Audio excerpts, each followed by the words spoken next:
as usual, Coach McGovern will look to his Mr. Everything of this year, number 29, senior Tom Dicker.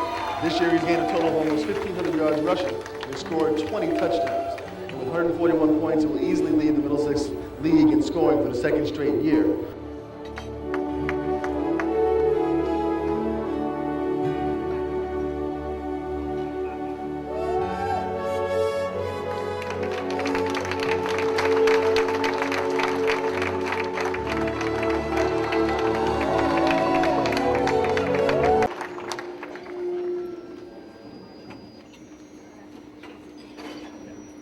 Chief DeWoe, you got a bunch of well-conditioned athletes up there in that police department. This is Watertown Police night here in Hall of Fame.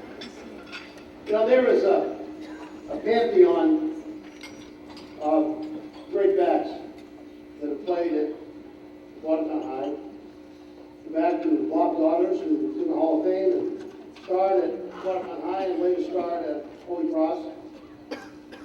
Bonnie Clark, great Paul Basile, state scoring champion. Jim DeSimone, who's honored here tonight. Great Copeland Gordian. Bob Cabanana. Tom Tracy. You're going to be really good to get into the pantheon. And 22 touchdowns as a senior, in my book, does it for Tommy Dicker, class of 1996.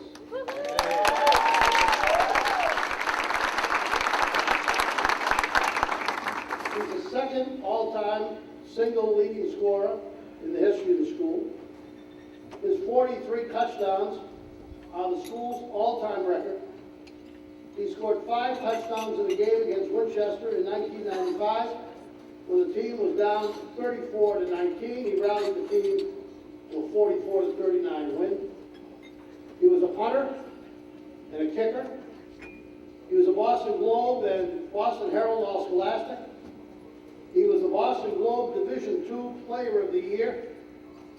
He played in the Carroll Classic and he played in the Shriner Classic All-Star Games. He was a 2-time Class D championship in the long jump and still holds the school long jump record at 22 feet 6 inches. He high jumped 6'4", and he competed in the shot, the discus, the dashes, and the relays. Simply stated, he's one of the greatest backs that ever played here. Presented by John, let's put it down, let's go back to down, Tommy Dicker, class of 1996.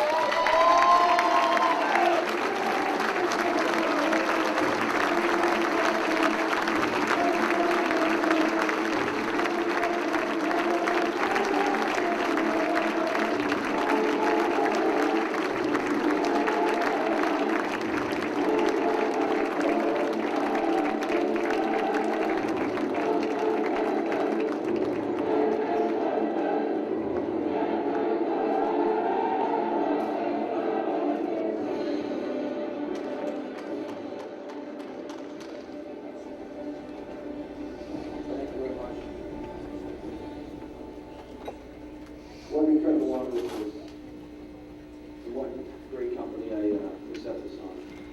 Not only am I inducted with great athletes, but great people. Many of which I know personally and work with. I can spend the rest of the night thanking the people that have led to my being inducted into the Watertown Hall of Fame.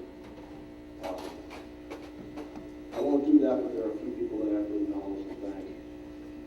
First and foremost, my family. My biggest fans. They never missed a game. My parents have supported me in all I've done. Growing up, in high school, in college, and even now. Not only in athletics, but in life in general. My sisters, Kim and Krista. Kim is actually in the Watertown Hall of Fame with the 91 state championship field hockey team. And Krista, a great athlete herself, field hockey, soccer, and basketball. Both of them gave me the edgy drive that I needed to succeed.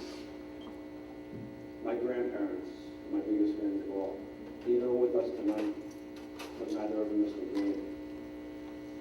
And had a harder time letting go of the 95 team than I did. My grandmother would watch a game literally every day on VHS, to the point where she wore the tapes out in my ear. I need to thank my coaches, Paul McGovern, who presented me tonight,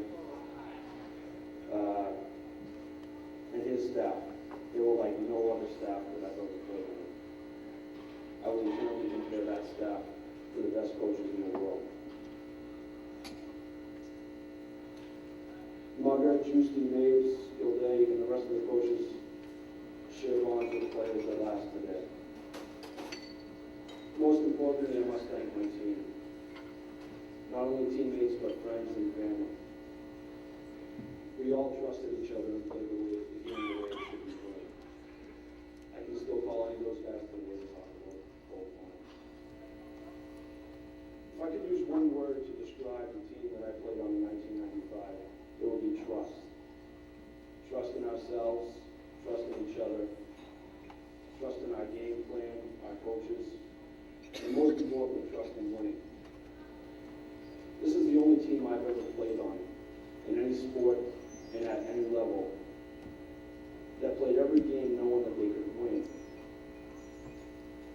even when nobody else gave them a chance. That's a tremendous feeling. Lining up against an opponent and knowing that you can dominate them